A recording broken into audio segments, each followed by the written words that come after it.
کھڑے بھی ہوتے ہیں سجدے بھی کرتے ہیں. والذین یبیتون لربہم سجدا وقیاما. اللہ ہم سب کو بھی کھڑے ہونے کی توفیق عطا فرمائے. 5 وقت کی ہی نہ پڑھنے کی اللہ توفیق دے, اللہ تہجد پڑھنے کی بھی توفیق دے دے. اللہ کیا اپنے کلام میں فرما رہے ہیں؟ فرمائیے جو میرے تہجد گزار بندے, تہجد گزار, بات کان کھول کر دھیان سے سنو جو میں کہنے لگا ہوں. یہ میرے تہجد گزار بندے بھی جب ہاتھ اٹھا کر مانگتے ہیں تو کیا کہتے ہیں؟ ربنا اصرف عنا عذاب جہنم ان عذابها کان غراما. اے اللہ عذاب جہنم سے بچا لے. عذاب جہنم سے ابھی 5 منٹ پڑھ رہے تھے, ہمیں بخشی دینا غفور الرحیم ہے, تو وہ تہجدیں پڑھ رہے ہیں تو کیا کہہ رہے ہیں؟ اللہ عذاب جہنم سے بچا لے. امام الانبیاء محمد رسول اللہ صلی اللہ علیہ وسلم کے ساتھی جس طرف جاتے تھے اللہ فتح عطا فرماتا تھا. اللہ فتح عطا فرماتا. کیسر و کسرا کے بادشاہوں کو بڑا تجسس ہوا, پتہ تو کریں کیسے لوگ ہیں یہ, جدھر جاتے ہیں فتح پاتے ہیں, جاسوس بھیج دیے مدینے میں, جاؤ بھائی پتہ تو پا کے آؤ, یہ کیا لوگ ہیں. جاسوسی کر کے کیا بتایا؟ ایک فکرے میں بتانے لگا ہوں. کیا بتایا؟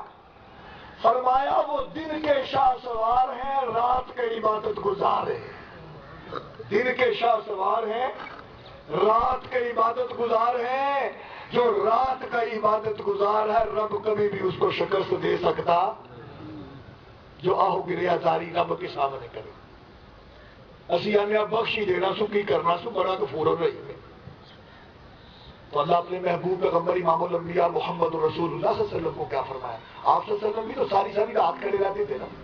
اس کے لیے مانگا ہے اس امت کے لیے.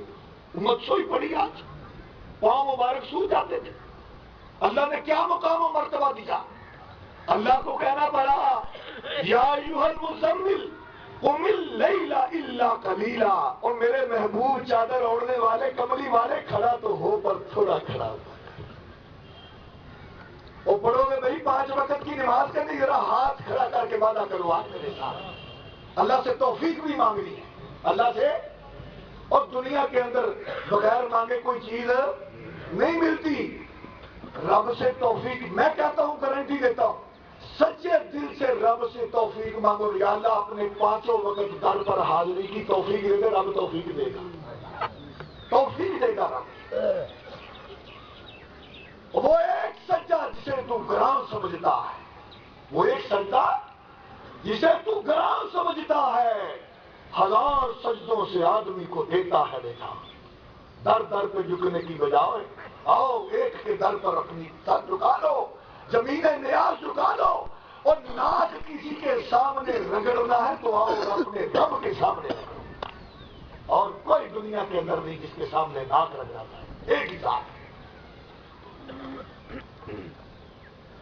اللہ اکبر. اس سبق کو, آخرت کے سبق کو ہمارا رب ہمیں نماز میں روز یاد کرواتا ہے. اب بات آگے بڑھاؤں, وقت زیادہ ہو جائے گا, بات کو سمیٹے. ہمارا رب ہمیں روز یہ سبق یاد کرواتا ہے ہر نماز کی ہر رکعت میں. کیا؟ مالک یوم الدین, مالک یوم الدین, مالک یوم الدین. وہ یوم جزا کا, وہ یوم جزا کا مالک ہے. اور پہلے دن کے سبق میں کیا فرمایا تھا؟ وَبِالْآخِرَةِ هُمْ يُوقِنُونَ. وہ آخرت کے دن پر یقین رکھتے ہیں کہ مرنا ہے, مرنا ہے, مرنے کے بغیر چھٹکارا نہیں, رب کے پاس جانا ہی جانا ہے, جانا ہی جانا ہے. مکے کے کافر بھی کہتے تھے کیسے ہوگا جی, مٹی ہو جائیں گے, ہڈیاں ہو جائیں گے, کیسے رب اٹھائے گا جی؟ دیکھو جی یہ کیا بات ہوئی.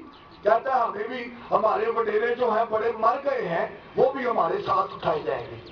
مکے کے اندر امام الانبیاء محمد رسول اللہ صلی اللہ علیہ وسلم نے عقیدہ آخرت کے اوپر یہ صورتیں پڑھے نا 30ویں پارے کی جتنی بھی ہیں, اس میں زیادہ ہے ہی آخرت.